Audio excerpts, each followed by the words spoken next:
Shalom saudara yang dikasihi Tuhan Yesus Kristus. Selamat pagi, selamat berjumpa kembali dalam renungan pada pagi hari ini. Salam sejahtera buat saudara semua dimanapun saudara berada. Damai dan sukacita oleh Roh Kudus melimpah senantiasa dalam hati dan kehidupan saudara semua. Sebelum kita mendengarkan renungan firman Tuhan, mari sama-sama kita siapkan hati dan berdoa. Bapa kami yang di sorga, Bapa di dalam nama Tuhan Yesus Kristus, kembali pagi hari ini kami mengucap syukur di dalam hadirat Tuhan. Kami memuji Engkau karena kebaikan-Mu. Engkau sungguh sangat baik.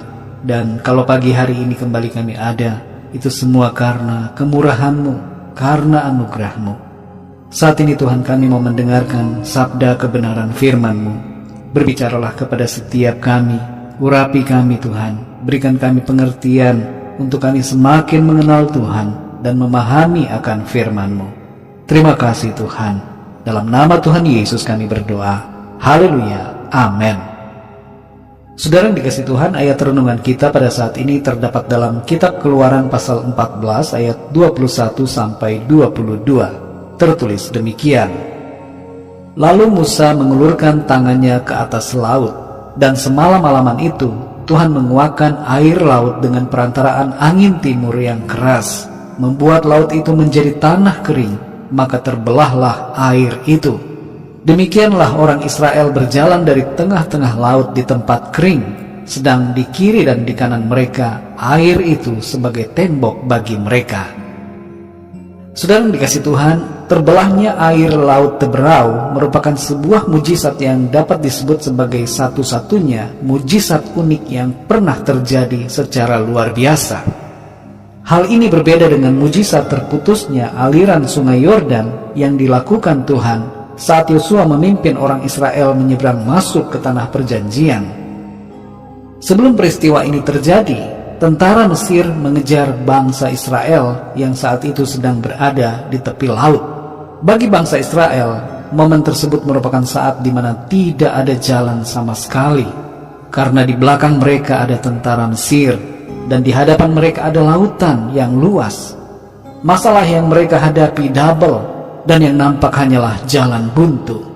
Namun kita melihat di sini saudara, bagaimana sikap Nabi Musa yang mengambil tindakan berdoa kepada Tuhan. Ini pelajaran buat kita semua saudara. Saat tidak ada jalan di kiri dan kanan, di belakang dan depan, serta di sekeliling kita, ingatlah bahwa ada jalan ke atas, yaitu berdoa kepada Tuhan. Mujizat seringkali didahului oleh masalah. Tidak ujuk-ujuk ada mujizat tanpa ada persoalan. Jadi kita tidak perlu merasa takut dan khawatir saudara, saat masalah bertubi-tubi datang, dan saat pintu-pintu seakan tertutup. Jangan bersikap seperti kebanyakan dari bangsa Israel pada saat itu, yang bersungut-sungut dan mengeluh. Tapi milikilah sikap iman seperti Musa, yang percaya dan berharap kepada Tuhan. Musa pada waktu itu tidak tahu apa yang harus ia lakukan, tapi ia percaya bahwa Tuhan selalu punya cara. Saudara yang dikasihi Tuhan, dalam ayat yang ke-21 tertulis, Musa mengulurkan tangannya ke atas laut, dan semalam-malaman itu Tuhan menguakkan air laut dengan perantaraan angin timur yang keras, membuat laut itu menjadi kering. Kita perhatikan dalam peristiwa mujizat ini, ada proses untuk terbelahnya air laut Teberau itu. Angin kencang berhembus sepanjang malam sampai menjelang pagi.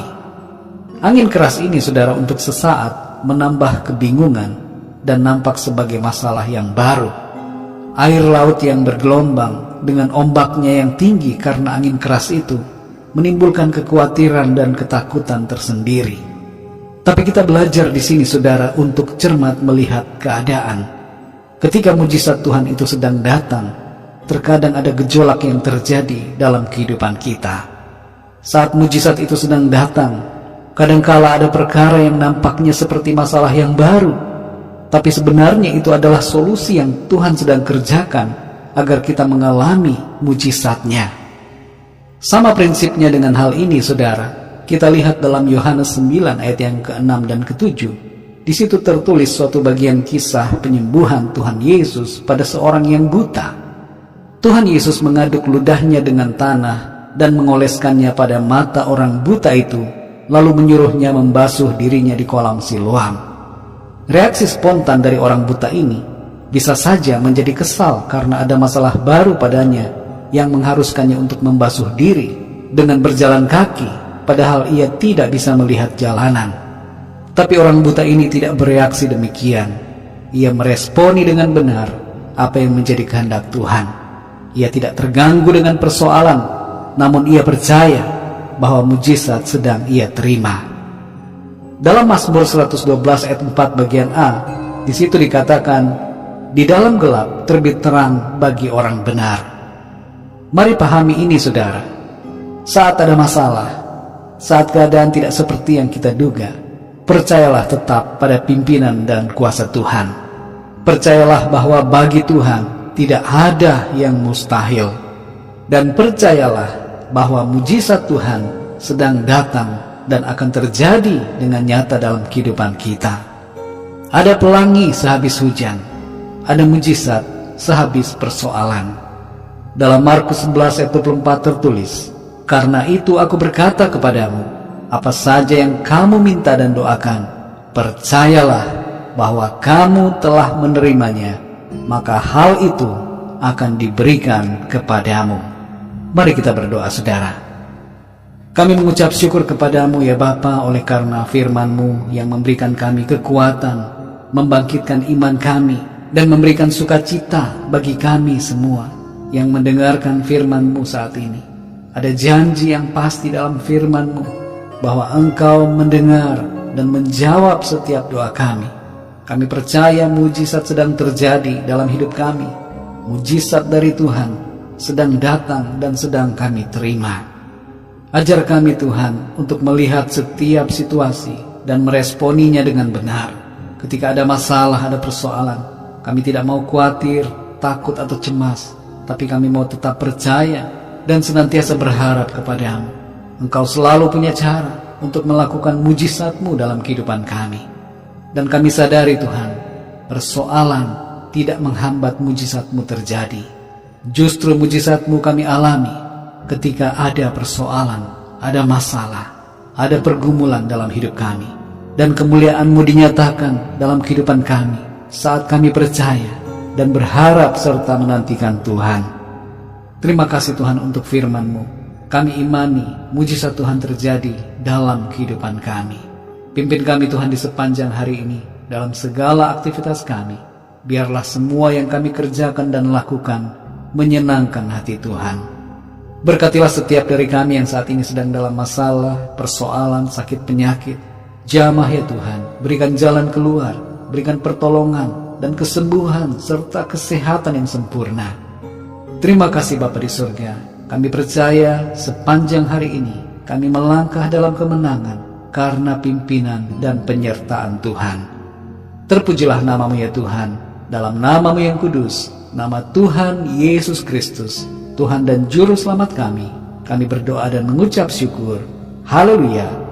Mari sama-sama kita berdoa, doa Bapa kami. Bapa kami yang di sorga, dikuduskanlah nama-Mu, datanglah kerajaan-Mu, jadilah kehendak-Mu di bumi seperti di sorga. Berikanlah kami pada hari ini makanan kami yang secukupnya. Dan ampunilah kami akan kesalahan kami, seperti kami pun mengampuni orang yang bersalah kepada kami. Dan janganlah membawa kami ke dalam pencobaan, tetapi lepaskanlah kami daripada yang jahat, karena Engkaulah yang mempunyai kerajaan, dan kuasa dan kemuliaan, sampai selama-lamanya. Amin. Terimalah berkat Tuhan. Tuhan memberkati engkau dan melindungi engkau. Tuhan menyinari engkau dengan wajah-Nya dan memberikan kasih karunia. Tuhan menghadapkan wajah-Nya kepadamu dan memberikan damai sejahtera. Berkat damai sejahtera dari Bapa Surgawi, cinta kasih karunia dari Tuhan Yesus Kristus, dalam persekutuan dan penghiburan Roh Kudus, menyertai kita semua, sekarang ini dan sampai selama-lamanya, dalam berkat nama Tuhan Yesus Kristus. Haleluya. Amin. Puji Tuhan, saudara yang dikasih Tuhan, saya percaya firman Tuhan menjadi berkat dan kekuatan buat saudara semua. Dan Roh Kudus akan menolong saudara untuk lebih lagi memahami kebenaran firman Tuhan. Tuhan Yesus memberkati saudara semua. Selamat beraktivitas dan sampai jumpa dalam renungan yang berikutnya. Haleluya.